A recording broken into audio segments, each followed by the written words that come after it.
Professor Akinwande Oluwole Soyinka. Can I have the song now? Can I have the song?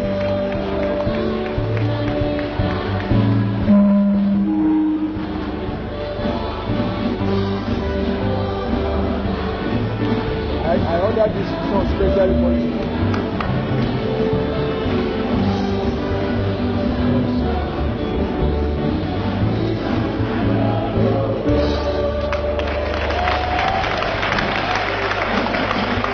Chancellor, sir, this is a citation.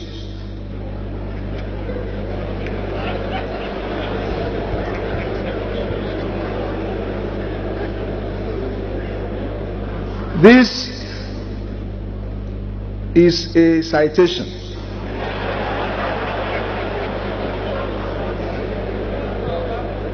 Before I give the citation, I would like to call upon Mrs. Folake Soyinka.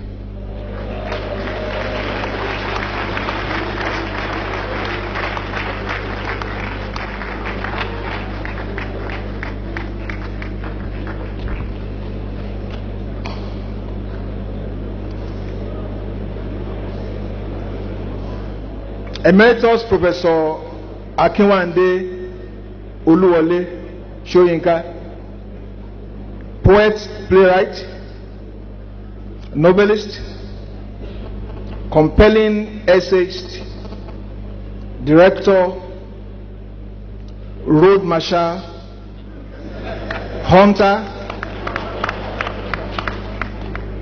connoisseur of wine, activist, diplomat of moral courage. It has been noted that this particular honorary doctorate degree was originally awarded in 1987. That was 27 years ago, 1 year after his winning the Nobel Prize for Literature.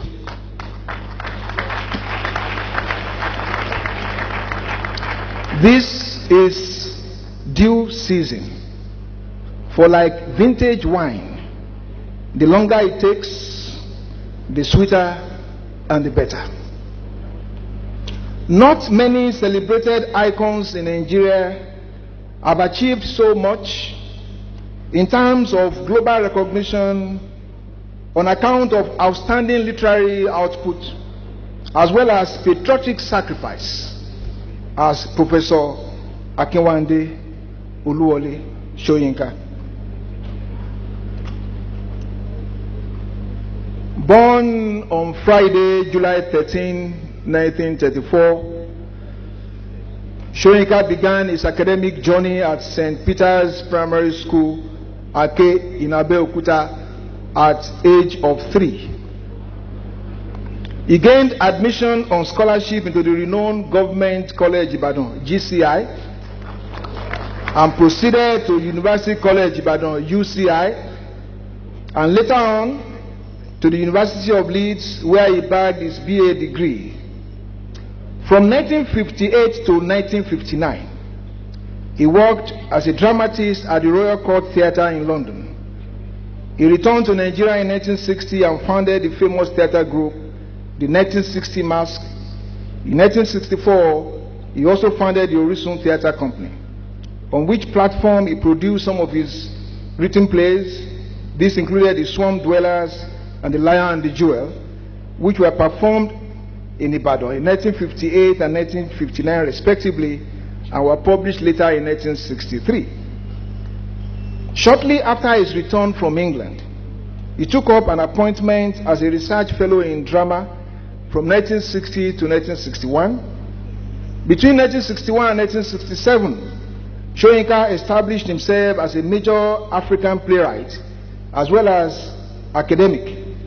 He held the position of lecturer in English at the University of Ife, 1962 to 1963, and in 1965, he was appointed as senior lecturer in English at the University of Lagos, where he subsequently became head of department. He was appointed as the first African director of the University of Ibadan School of Drama in 1967. Soon after then, he was arrested in August of the same year for his pacifist activities to stop the Nigerian Biafran War. He was jailed by the Nigerian authorities for 28 months and 22 days, most of which is spent in solitary confinement.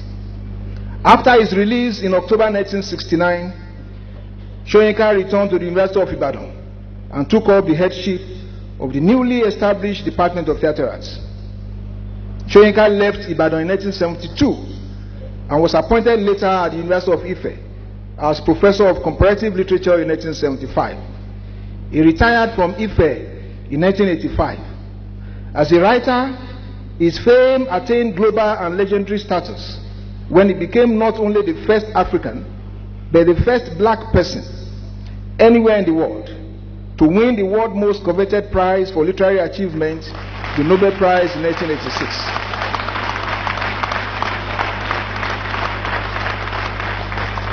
Emeritus Professor Wole Soyinka has been described as a consistently courageous voice for human rights world over and a force in national politics. He is both prolific and profound. At the last count, between A Dance of the Forest 1960 and Alakpata Akpata 2011 and Harmattan Haze on an African Spring 2012, Professor Soyinka has published over 40 titles in the major literary forms and some genres, including prose, poetry, drama, translation, and film. The body of his writings speaks truth to power and grips tyranny in the jugular with such metaphors of lightning and metonymies of thunder that only Soyinka himself can craft with absolute ease. It is an understatement to say that Wole Soyinka is an overly talented and compulsive writer. Legend has it that he wrote The Trials of Brother Jero in just 72 hours at the request of that equally talented thespian and director, Professor Dapo Adeluba. Professor Soyinka is also famed for his capacity to recall and memorize things photographically. After his release from prison in 1969, having lost some of his prison notes, which he would later collect in The Man Died, he was able to recall 3 chapters of the notes, line for line, word for word. The narrative concluded, the story concluded that when he later found the lost notes and compared, it was like a photocopy. His significance is global and local, so we shall say his significance is glocal. At the last count, WS has to his credit over 100 national and international awards, prizes, trophies, inductions, decorations in 5 continents: Africa, Asia, Europe, North America, South America.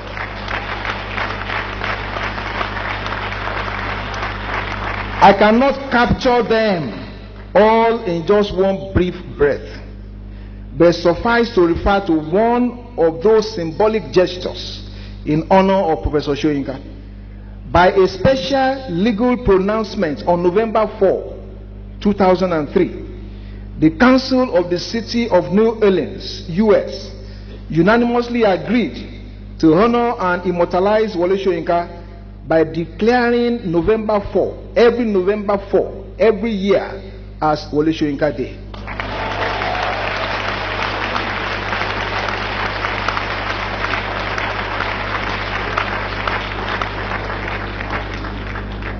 As you can see, that is my dilemma, and that is where the story stops. To put it simply, without metaphors, Wole Soyinka is Wole Soyinka.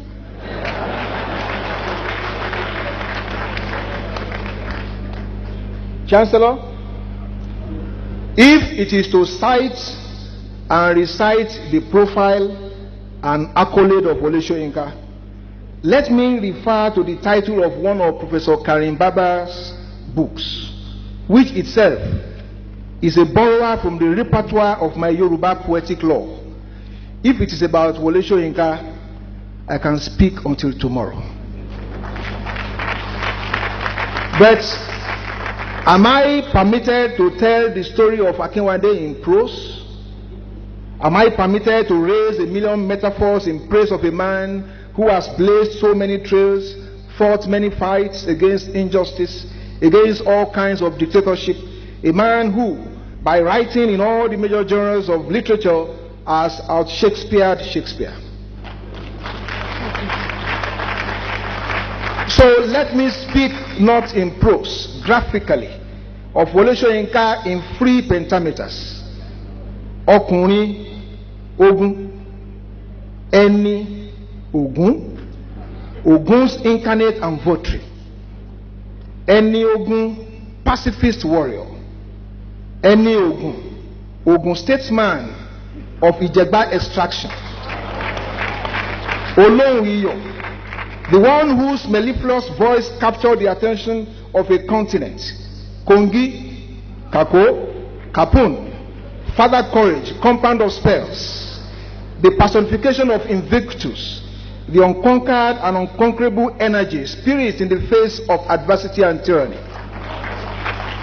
At 80 years, 4 months and 5 days today, Professor Wole Soyinka borrows the tongue of the Abiku child, coming and going these several seasons, but insisting that his country's change shall not be charmed circles at his feet in quest of excellence and justice. In reference to the quality of man and moral courage, the words of Martin Luther King becomes apt. The ultimate measure of a man is not where he stands in moments of comfort and convenience, but where he stands at the time of challenge and controversy. In classical times, Aristotle said of the statesman, what the statesman is most anxious to produce is a certain moral character in his fellow citizens, namely, a disposition to virtue and the performance of virtuous actions.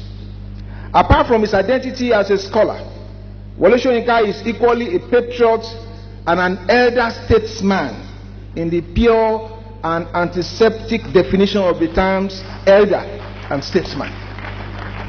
He has been engaged with the fate of the Nigerian nation as a faithful, implacable, and inveterate critic of all kinds of tyranny in high and low places since Nigeria's independence in 1960 till present time. To Soyinka himself, under a dictatorship, a nation ceases to exist. All that remains is a fiefdom, a planet of slaves regimented by aliens from outer space. Chancellor, sir, ladies and gentlemen, this is Emeritus Professor Wole Soyinka, simply WS. This is our salutation to his gods, the horseman of fluent and confounding words, the one who has been the interpreter of the open soul of a continent, he who set forth at dawn from Ake through Apataganga, Ibadan to Leeds, becoming the toast of the world, of literary pundits and other philosophers. Always on the road, in the forest, and even as a swamp dweller, he has engaged giants and rodents, the Brother Jeros and the King Babus of this world. One of the original strong breeds, he has challenged both madmen and specialists in the season of Anomy. His life is tied to the burden of memory. To those who have caused him the pain to write prison notes, Soyinka has been the muse of forgiveness. He is the shuttle in the crypt, the camwood on the leaves, courage in the climate of fear, the scourge of hyacinths and demons and fake futurologists. He is the interventions, outrage against prodigals and prostitutes of power. He is the one who always insists that the man dies in all who keep silent in the face of tyranny. In any people that submit willingly to the daily humiliation of fear, the man dies.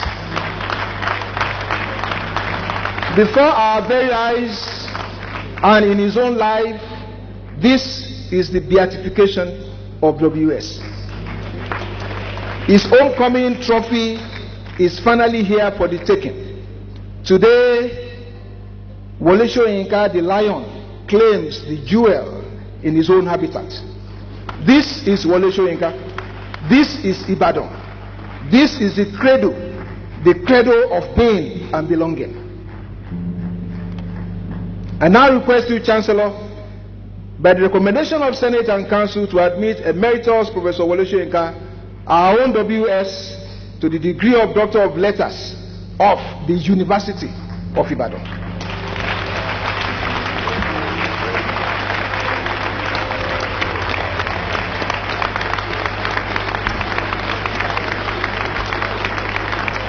By the authority vested in me, I confer upon you the honorary degree of Doctor of Letters of the University of Ibadan.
Thank you.